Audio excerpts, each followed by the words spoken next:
इसका उद्देश्य यही है कि झारखंड राज्य जिस उद्देश्य के साथ गठन हुआ था उसी उद्देश्य की पूर्ति के लिए और उसी उद्देश्य को लेकर यहाँ आने का उद्देश्य हमारा झारखंड राज्य इसलिए गठन हुआ था कि झारखंड का जो कोना है जो कभी बिहार का हिस्सा था स्वीकार है, मानते हैं, सम्मान करते हैं, तो उस कोने में कह सकते हैं विकास की किरण नहीं पहुंचती थी। उदाहरण 70% रेवेन्यू बिहार सरकार को यह कोना देता था जिसे झारखंड कहते हैं, लेकिन बदले में उसमें मात्र 20 से 25% खर्चा होता था। वहाँ के लोग नौकरियों में आने का कम अवसर मिलता था, अधिकारी बनने का अवसर कम मिलता था, टीचर बहाली में आने का कम अवसर मिलता था। यानी कुल मिलाकर यह जो कोना है जिसे शुरू से पिछड़ा क्षेत्र कहते हैं, राढ़ क्षेत्र कहते हैं, यहाँ के लोग चासा प्रवृत्ति के लोग हैं, उन्हें हमेशा हाशिए पर रखने के लिए लगातार षड्यंत्र, लगातार नीतियाँ बनाकर उन्हें बैकफुट पर रखा जाता था।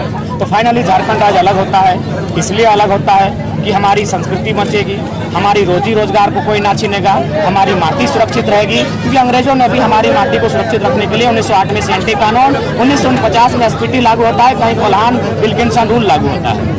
लेकिन जब झारखंड राज्य अलग हो जाता है, धीरे धीरे 1 साल, 2 साल, 3 साल, 4 साल, 5 साल, आज 22 साल बीत चुके हैं और इस क्रम में पूरे झारखंड ने पाया कि यहाँ एक उपनिवेश चल रहा है। हमारी माटी आज़ाद है लेकिन यहाँ के लोग गुलाम हैं, उनका अधिकार पर किसी का पहरा है, उनकी आवाज़ पर किसी का पहरा है, उनकी उन्नति पर किसी का पहरा है। इसलिए आज ये उलगुलान इतना मजबूत हुआ है। आज जब हम सरायकेला आए तो हमारे एक साथी हमको कन्याकुमारी से फोन किया, वीडियो कॉल में बात हुआ, बोले किस पर्पज से आप वहाँ गए हैं भैया? बोला हम लोग चाकरी के लिए आए हैं। मेरा तो माथा घूम गया कि सिर्फ सरायकेला जिला में 10,000 इंडस्ट्री हैं। पूरे एशिया में सबसे ज्यादा इंडस्ट्री कहीं है तो सरायकेला जिला में है। छोटी से बड़ी मीडियम मिलाकर 10,000 इंडस्ट्री है। और 10,000 इंडस्ट्री अगर सरायकेला के लोगों का पेट नहीं भर रही है, जमीन उनका ले रही है, छीन कर ले रही है, और अगर उनका पेट नहीं भर रही है तो सवाल बनता है कि पेट किसका भरा जाता है। हम किसी के पेट पर लात मारने की बात नहीं करते हैं, लेकिन चूंकि भारत एक राज्यों का देश है, सभी राज्यों की अपनी अपनी सीमा है, सभी राज्यों को उन्नति करने का अवसर मिलना चाहिए। अतः हम बिहार से कटकर बने हैं, अतः हमें भी संरक्षित करने का, हमें भी उन्नति करने का अवसर मिलना चाहिए। हम चाहते हैं कि भारत के दृष्टिकोण से 10% लोग आए, 15% आए, जैसा बंगाल में है वहाँ 5 कोई आपका लॉ कॉलेज के हमारे भैया हैं, उन्होंने कहा कि 5 सीट भूटान को दिया जाता है, 5 सीट ऑल ओवर इंडिया को और 90 सीट बंगाल को दिया जाता है। लेकिन ये वो नियम हम भी वही चाहते हैं, 15%, 10 से 15-20% आप अन्य राज्यों को खुला छोड़ दीजिए कि आप कोई आके नौकरी करे, प्राइवेट रहे या गवर्नमेंट का रहे। लेकिन भैया 3rd और 4th और खासकर जो प्राइवेट भी रहे वहाँ 75-80 तो हम लेंगे। क्या गलत है हमारी लड़ाई? कहाँ बारी बिक्री की हम बात की, बताइए, आप ही बताइए। आप जाइए एक एक कंपनी में सर्वे कीजिए, वहाँ मैक्सिमम लोग बाहर के हैं, बड़े बड़े ओहदे में बाहर के लोग हैं। आप बीडीओ के ऑफिस चले जाइए, बड़े बड़े अधिकारी बाहर के हैं, आप कलेक्टर के ऑफिस चले जाइए, सब लोग बाहर के हैं। तो हमने झारखंड क्यों लिया? हम मीडिया के माध्यम से पूरे देश को ये संदेश देंगे और पूछना चाहेंगे हमने झारखंड क्यों लिया था। और नहीं तो हटाइए भाई रोज रोज का किचकिच और लड़ाई झगड़ा। भारत में राज्यों की जो सीमा है इसको समाप्त कीजिए, उस लाइन को क्रॉस को हटाइए।